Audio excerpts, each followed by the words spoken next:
Hi, my name is Justin O'Connor. I'm one of the co-authors of the paper From Silos to Crossing Borders in Physical Education. I co-wrote the paper with Jess from the University of Edinburgh. I'm going to walk you through some of the highlights of the paper and provide you with a brief overview of its content. We hope you find your way to Sport Education Society and check it out in greater detail. We start the paper, perhaps a little bit simplistically, by discussing how in the past physical education hasn't been overly complicated.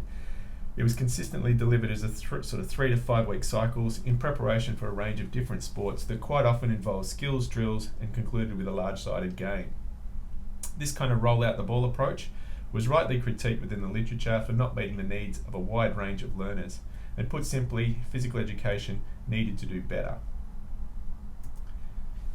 In response to this, sort of global critique, I guess, is that in the last 20 to 30 years we've seen the rise of a host of much more educationally focused and theory-informed initiatives that increasingly are meeting the needs of more diverse students.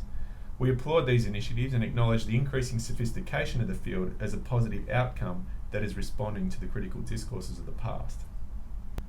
One of the perhaps unintended outcomes of this is that we're now witnessing an explosion in the range of theory-informed ways of doing physical education.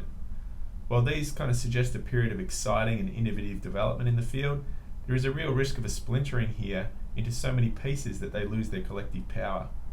One of the reasons why we wrote the paper is to begin discussing the kind of missed opportunities that we have to bridge between these splintering ideas. As Richard Tenning notes, many people are doing really exciting things, but they only seem to be talking to their particular discursive communities. Drawing on Scott Kretschmar, Richard uses the term silos to highlight the potential negative impacts of this way of working for the presentation of a coherent and mature field of study to the rest of the world.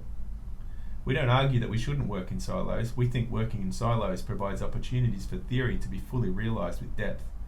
To achieve this depth, it often requires the development of sophisticated language that becomes increasingly specialised.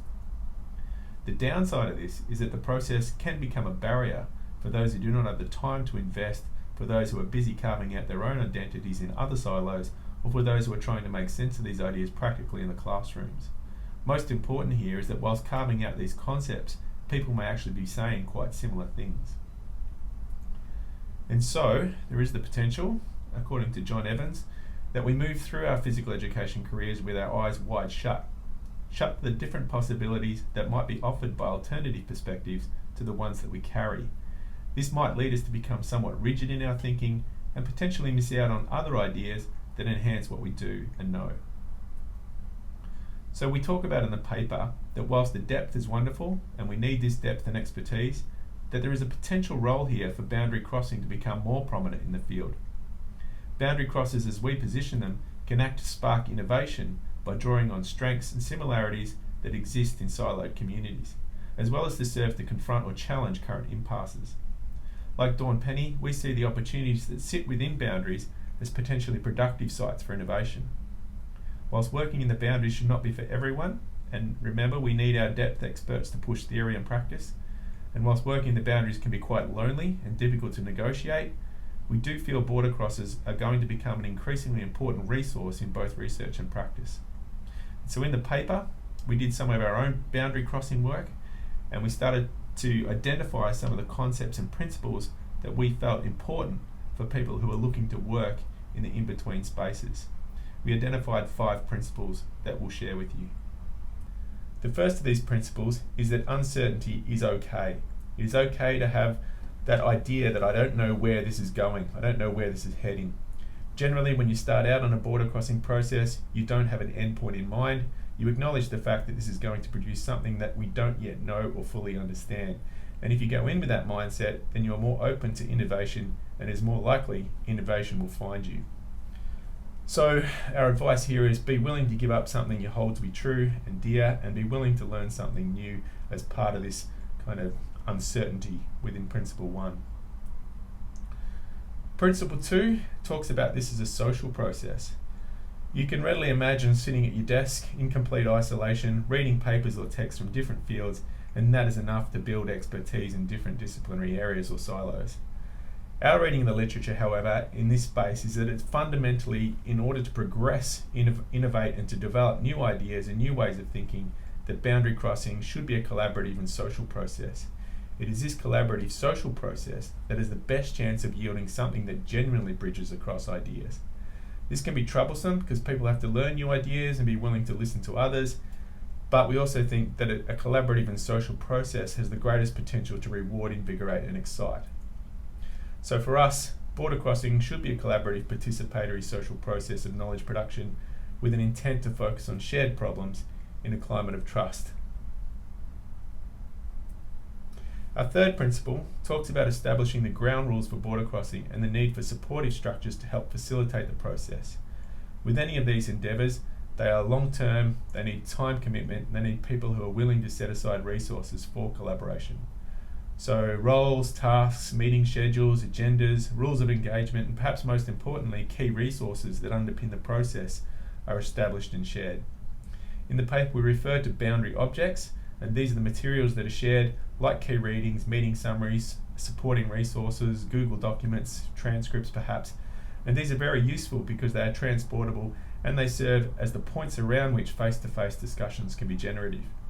Online platforms help immensely in this space to share resources across real borders and bring the world closer together. Principle 4 talks about the idea that you don't need to agree on everything, that you can get bogged down in the nitty-gritty, and sometimes it's okay to just agree to disagree and the process itself isn't ruined. For us, this is quite an important concept. Sometimes the things you disagree on the most will ultimately yield the greatest innovations, so we think it's worth persisting there, but sometimes it's just not worth contesting the same old things, and you're better off spending your time working around the edges of what you can agree on. Fundamentally, we believe that the path of least resistance can yield bland outcomes, so we kind of encourage you to persist and work through some of these concepts as perhaps transformational. Our fifth and final principle is that this thing takes time, and if you really want to do innovative work and generate something substantive, give yourself plenty of time because there is likely no rigid finish line. You might end up with some sort of aha moment and create something concrete, but our gut feel is this process is generally going to be ongoing and iterative. Once you cross one border, you'll find probably that there's another one to bridge. For us, this is more about a long-term commitment and establishing a foundational level of understanding over a period of time. So that's our 5 principles. Obviously we've got more detail in the paper and we sort of tease these out a little bit in our own border crossing process. But one of the conclusions we draw from this is that the neoliberal world we live in, we're increasingly expected to play a role of sort of depth and expertise and to carve out our own niche areas. However, we think there will be increasingly a role for people to play who work as boundary spanners or work across boundaries. People who consider cross theories, people who consider cross methodologies, and people who consider cross practices are going to be important pieces of an increasingly divided world. We will always need the deep thinkers, the experts, and those who can develop the sophisticated language of expertise, but if we are to retain a semblance of foundation in our field, we will need some people to be able to bridge or act as boundary spanners. These are going to be the ones who can spark innovation. The PhD students and practitioners that can span boundaries are going to be important elements within transdisciplinary knowledge development, and I think whilst it can be quite a lonely space and a space that we are told, at least in academia, not to venture into, I think it will become an increasingly important space for some to operate within the field. So that kind of wraps up the summary of the paper. We hope you find that kind of interesting and triggers something that resonates with you. Please go off to SportEd's site and have a look at the paper in detail, and feel free to email us if you've got any questions. Thank you very much.